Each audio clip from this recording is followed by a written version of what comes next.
I got a lot of friends that have passed away to this disease, and that's what everyone always says. Oh yeah, he was a great kid. Too bad he shot heroin and died. Like, I don't want to be that guy. I don't want people. I want people to be like, oh, Matty shot heroin until he was 32, but he did something with it. At least he made it. Took a long time. I just know the life of crime don't have a pension. There's no retirement there. That's a lifelong thing. So what am I gonna keep going to jail for the rest of my life? Nah, I'm trying to change that. I don't want to keep doing that. I've done that. Been there, done that. I'm good. When I'm in my addiction, I know that I don't think about all that other stuff. And when I got clean the first time, I didn't have any kids. So I relapsed about 16 months ago. I was clean for almost 4 years. And I relapsed about 16 months ago. So now that I have her, she was a year old when I relapsed, and she's getting ready to be 3. So it's just, I don't know, like I know that I have her as my security this time, but I also know that that's not, sorry. It's hard to talk about her. I also know that that wasn't enough last time. 31, I don't have anything. I mean, all I have is my family, but I don't have property, I don't have a bank account, I don't have anything. I can't even be a father. It's kind of, I don't know. It's crappy. It's a crappy feeling. I'm just tired of feeling this way. I played sports in high school, which is probably the only real reason why I even graduated. My senior year, I blew my shoulder out, and they gave me perks. And I just fell in love with the feeling. So I ate them even after my prescriptions were done. I would show up to practice on all high on perks. I played games on perks, and it would just continued on through my senior year. I ended up getting in trouble at the end of my senior year of high school. I graduated.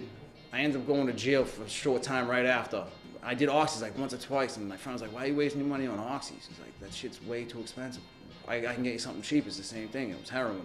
And after that, it was just off to the races. I was on Suboxone for treatment of opiates, and that actually helped, treat the opiate addiction. It was hard to, to stay with it consistently. I would have to, in all honesty, I would have to have the money for the dose, daily. If sometimes I didn't have it, I'd have to have transportation daily to the clinic, which would be an hour drive. So, and I'd have to have gas money and all that. A lot contributed to it, so it was, harder to maintain it, All you have to do is make the conscious decision not to take your pill, and then you can just get high. And I have friends that have sworn up and down about Vivitrol and how good it is and how it takes away the urge. And they all have jobs now. They've been out of trouble forever. So when I got offered it, I just said, yeah, I said, don't even finish the sentence. I'll sign up for it right now. Being sober isn't really something that I'm used to. Been using opiates since I was 18, 34 now. Just not used to really doing things, being so clean and sober, and basically I know if I go home without something to help me, I might just one day wake up and say, look, I don't want to do this no more. I just want to be on some type of substance, and I don't want to, but that's the reality that can happen. I've been in jail numerous times and never had anyone help me with anything. I always had to have my mother doing it on the street, or just get out and try and hit the pavement running and figure it out. But for some reason, this time when Allie offered the Vivitrol shot, it seemed like it came with a lot of help after. A lot of people actually started to care. It seemed like making phone calls for programs, helping me send referrals. And like I said, Jenny's the one that got me in. Between her and Jim Mitchell, I got into the Hope House within weeks. And I was starting to really stress out about where I was going, nowhere to go. I hit the street running, and I'm gonna end up going crazy again. I don't know how else to say it without swearing, but it's gonna get crazy. Stuff's gonna hit the fan. It gives you that, at least it gives you a month to figure it out. The shot will stop you from getting high. You're not gonna shoot heroin, you're not gonna drink.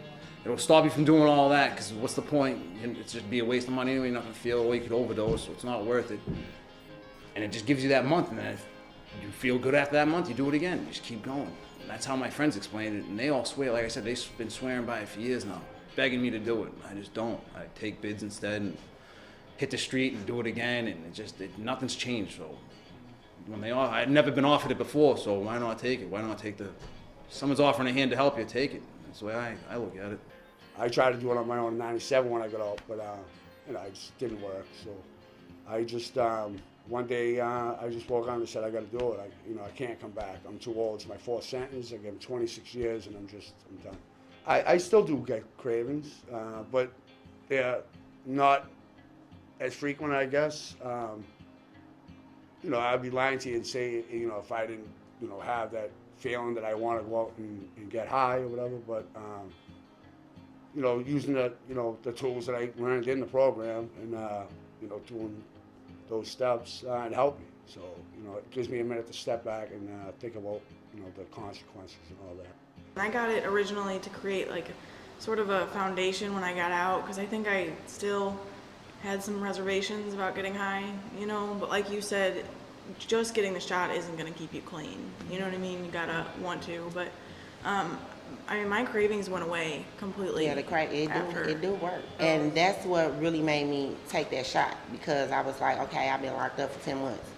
I know when I go home, I'm probably gonna be around the same environment for a minute and I might use.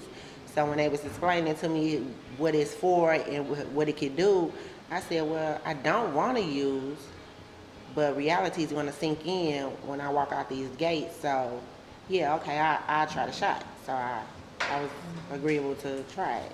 I started it, I got my first one in February of 2014, and then that's when I got released. And when I came here, I had took maybe 3 or 4 more, and then I just stopped because I felt I didn't need it anymore.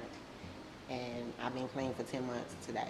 I think I might need it for a while. I don't think I need to just stop, because I tried that before and it didn't work. So I definitely, I'm not gonna rush it, So if I need to be on it for a long period of time, I'm gonna go ahead and just do it. So for people who leave institutions on medications, in particular Vivitrol, we're finding that they stay in treatment much longer than people who don't. And so we know, because of the rest of the science behind that they will do better in their recovery. We're also seeing good outcomes in terms of employment, stable housing, social connectedness, things like that.